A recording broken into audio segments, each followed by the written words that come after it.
am back with another video, and today I'm going to be watching History of Britain in 20 Minutes by VC3 Productions. Some of you may know that I'm on this history journey, relearning and learning about history. And when I say that I'm relearning and learning about history, it's because a lot of things weren't taught in American public schools. I'm not sure how it is in private schools, but a lot of things weren't taught in American public schools. A lot of things are rushed, so some of us learning more on YouTube than we did in school. It's a shame, but it is what it is. Better late than never. If you guys would like to check out my other history videos, the link will be up at the top. And if you guys haven't subscribed already, what are you waiting for? Hit that red button so you can be a part of the family. Don't forget to give your girl a thumbs up. Enough of me talking, let's get straight into this reaction. This is like the James Bond music, right? The United Kingdom is a nation located in the British Isles, made up of England, Scotland, Wales and Northern Ireland. Just learned about that. Thousands of years ago, the Isles were inhabited by long-forgotten pre-Celtic people, known as the Beaker culture, named for their distinctive pottery beakers. Did he say beaker? Like the bell beaker culture? Is that what he's referencing to? And that's who he's talking about? Little is known of them, but it has been suggested that these people laid the foundations for the mysterious Stonehenge. Stonehenge. A series of heavy standing stones which were transported from 150 miles away and arranged to form a calendar, marking the days of the summer and winter solstice. Wow. Over time, waves of Celtic-speaking people arrived from the European continent, who soon came to form the Brittonic, Gaelic and Pictish people.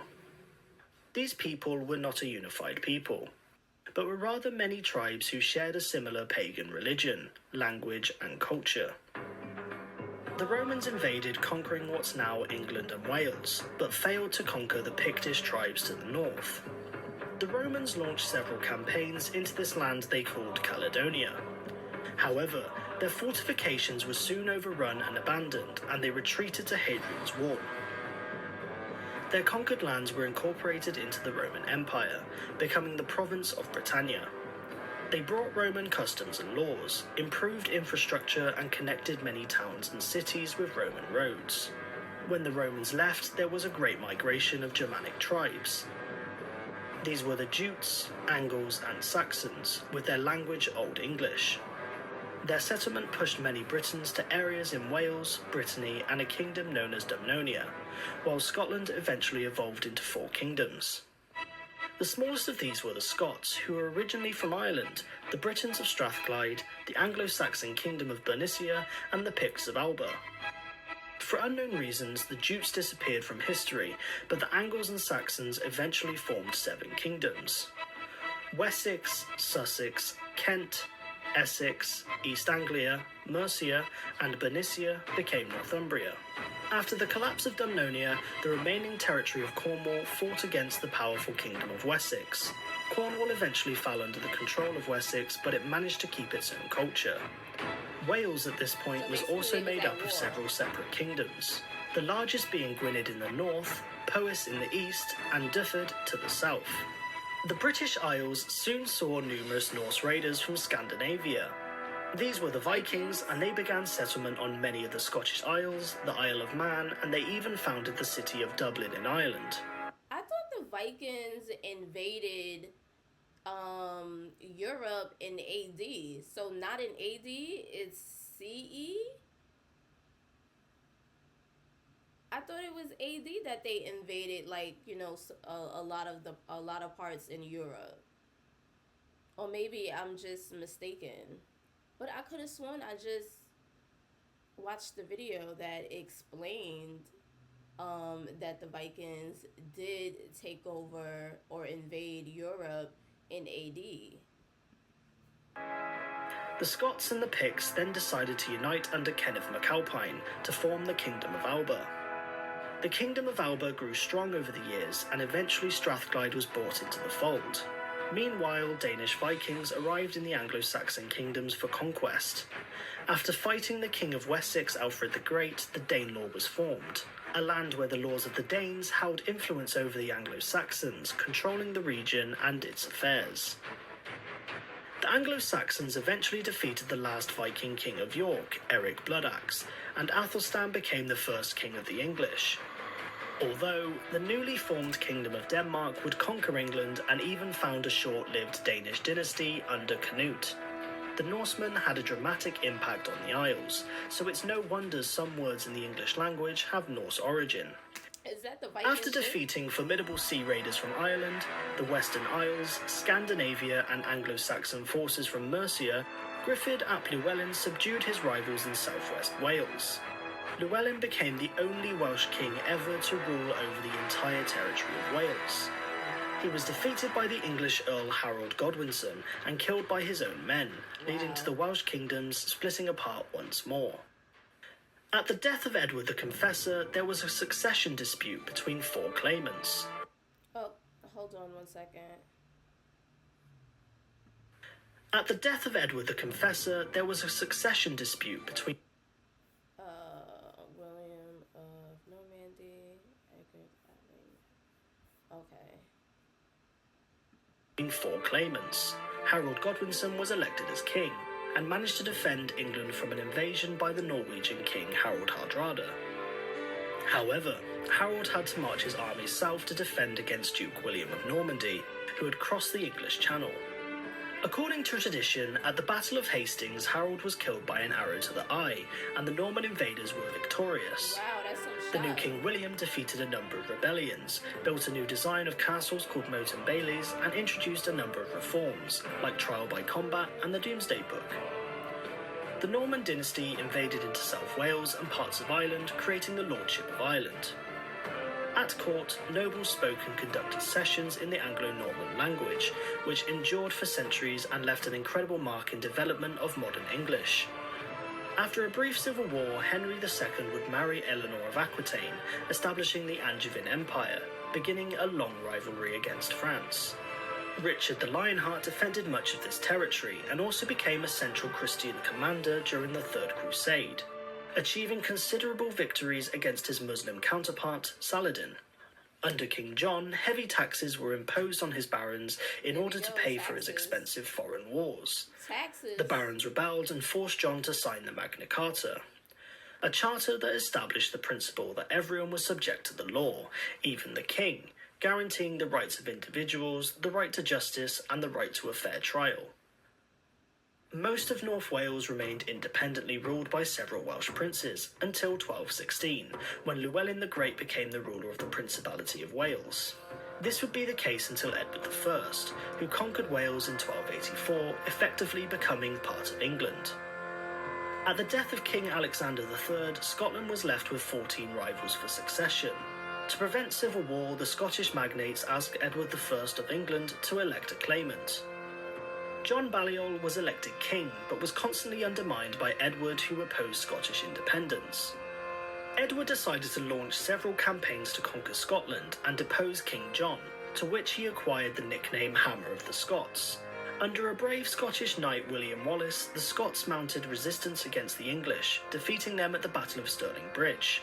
Edward marched north in person and defeated Wallace in battle, but Wallace managed to escape. He was later captured and executed, but his efforts allowed Robert the Bruce to rise up and defeat the English, securing Scottish independence. When the King of France died without an heir, Edward III was technically eligible to the crown, through his mother. The French court denied his claim and instead installed Philip of Valois. Edward paid homage to Philip as he owned the lands of Gascony and was essentially a vassal to the King of France. Due to disagreements, Edward reasserted his claim to the throne and invaded France, beginning the 100 Years' War.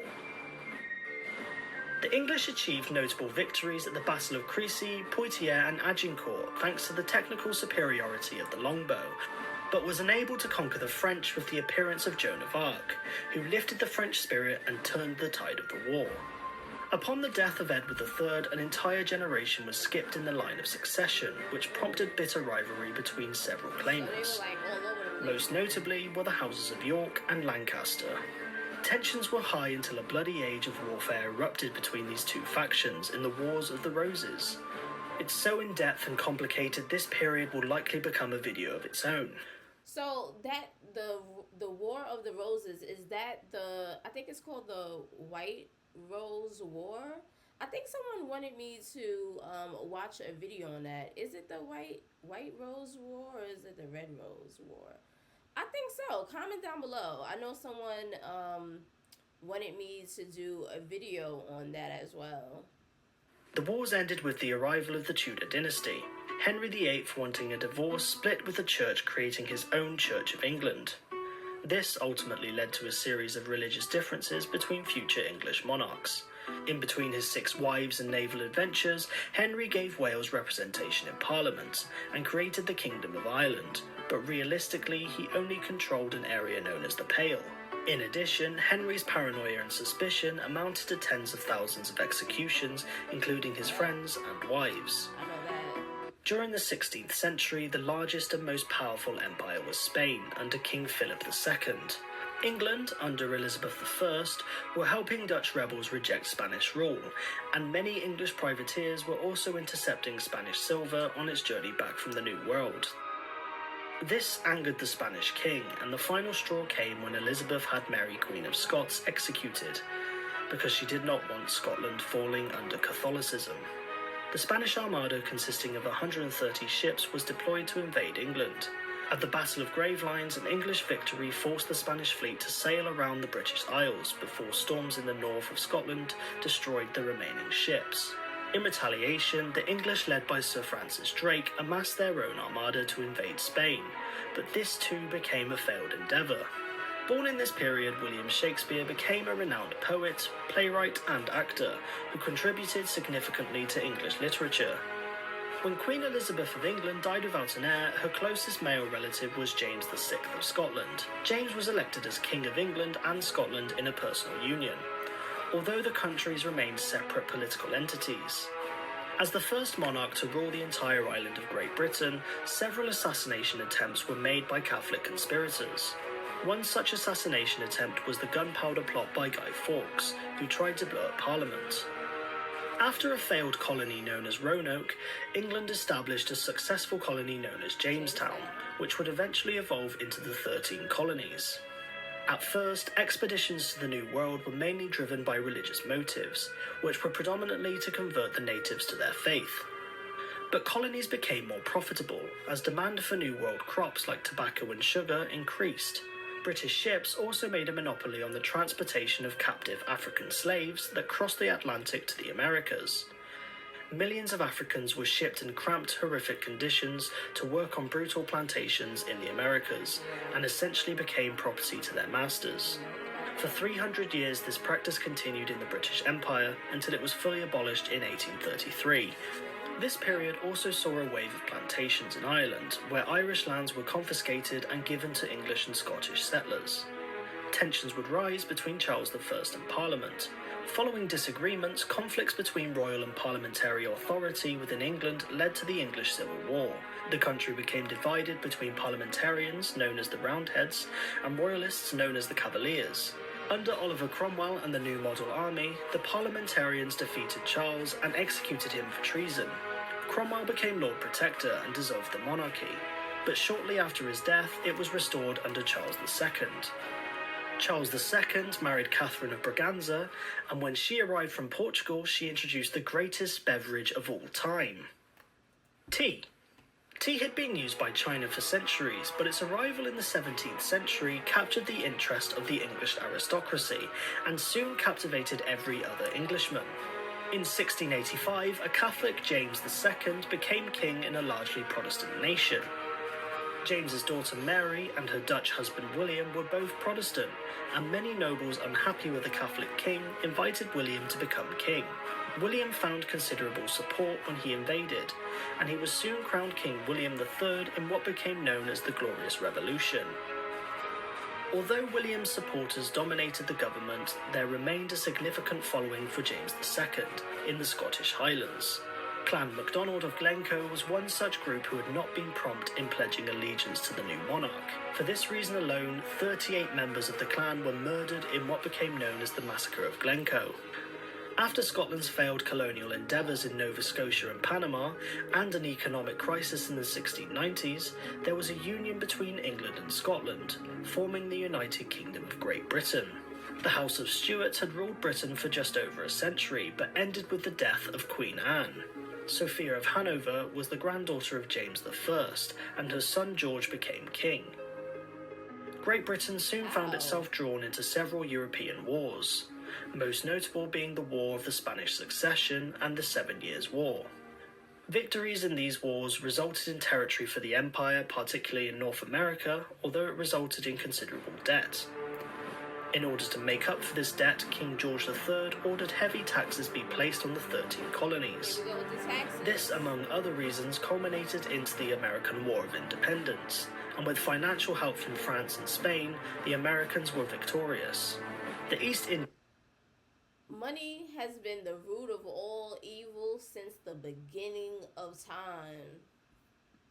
India Company, which was founded by Elizabeth I, had grown rapidly, and even operated its own military and controlled a sizable amount of territory. The company had set up fortified warehouses where they traded with many Indian rulers, acquiring important luxuries like textiles and spices. One of the most important cities of all was Bengal, as it had a large taxable population. The governor of Bengal, Robert Clive, ordered that the population grow opium to export to China, instead of growing food, as it proved to be a great source of income. However, when a famine struck, it resulted in the deaths of millions of people. Meanwhile, Captain James Cook arrived at New Zealand and the southeast coast of Australia, although he wasn't the first to discover the area because of past Portuguese and Dutch explorers. However, unlike the Dutch and Portuguese, Britain claimed it as their new penal colony, known as New South Wales, with the first convicts arriving in 1778. A new threat had emerged from France, French Emperor Napoleon Bonaparte.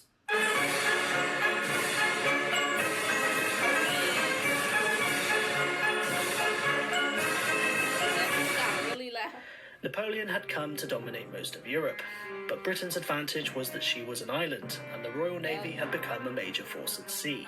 Invasion of Britain was near impossible, and in a series of coalitions, Napoleon was defeated. By the end of the Napoleonic Wars, Britain was growing rapidly into a superpower based on their supremacy of naval engineering. Furthermore, in Ireland, the Great Famine struck, a disease killing potato plants.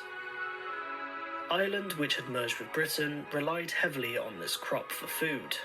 I'll never understand how they mismanaged to the point where millions of people got sick and died. That was just that was horrible. But the British government forced Ireland to export what little food they had to other areas. Without any aid or food, Ireland's population plummeted by half due to starvation and emigration to countries like the United States. Things weren't looking so great in India either, as India was rebelling against company rule. The East India Company had employed many Indian soldiers known as sepoys, who were under the command of British soldiers. These sepoys grew increasingly unhappy, and a revolt soon occurred. Yet it quickly failed due to a lack of unity between Indians.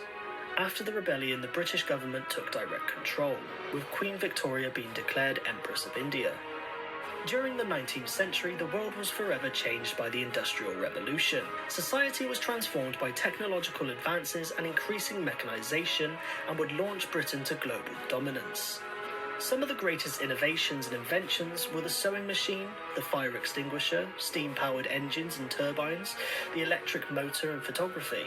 The telegraph was also a major invention, as a message could now be sent from Britain to India in a matter of hours. The establishment of railways and trains also transformed transport forever.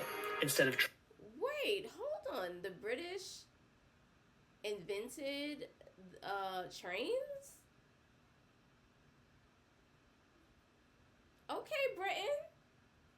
I see you. I didn't know that you guys I didn't know that Britain invented trains.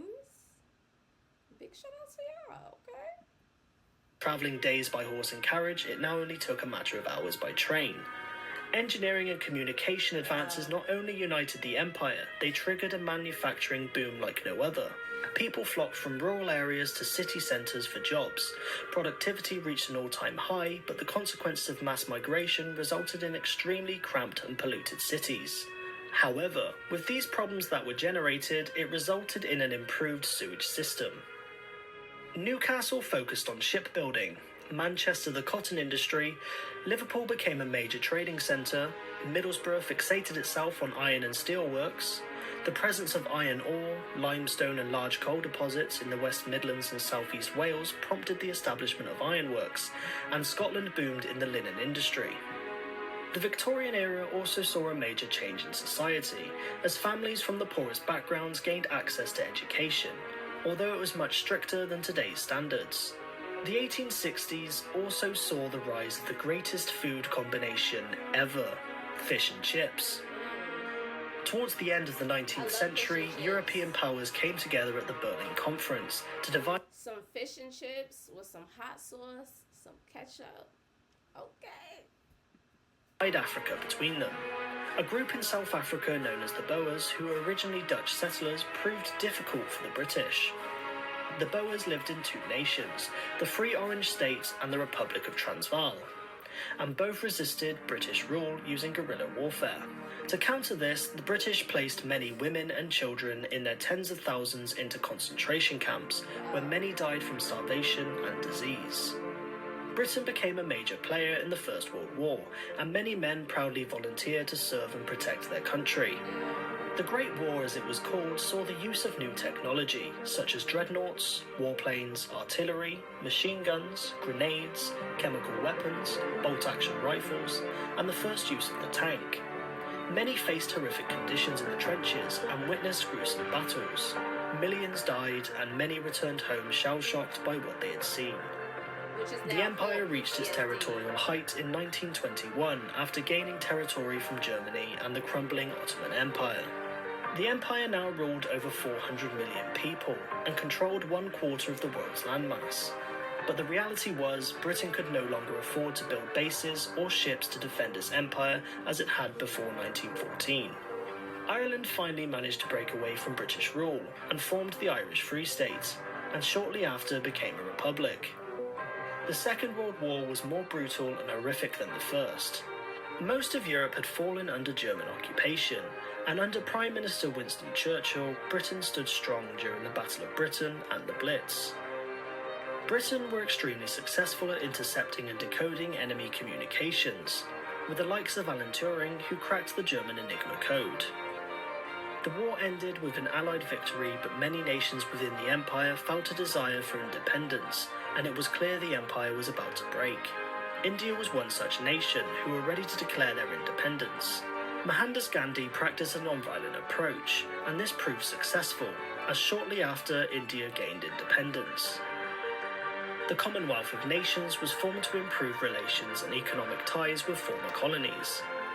This still remains today, with 53 members united by language, history, culture, and shared values of democracy.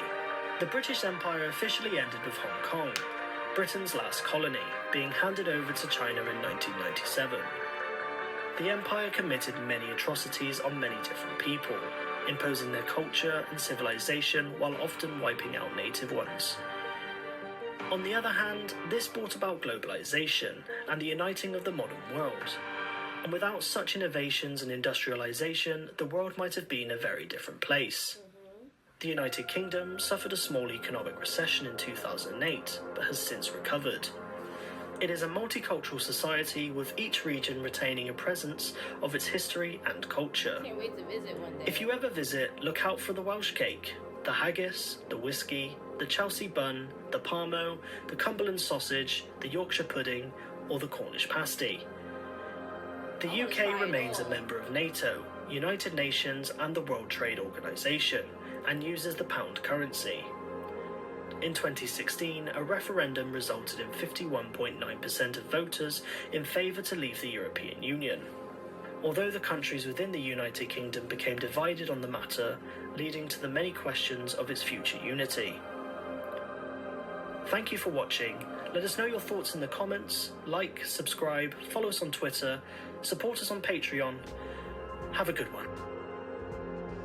Yeah, so I thought that the Vikings invaded in AD, but I guess not. They invaded in CE.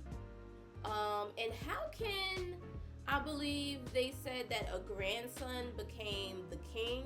How is that even possible if he's really not the immediate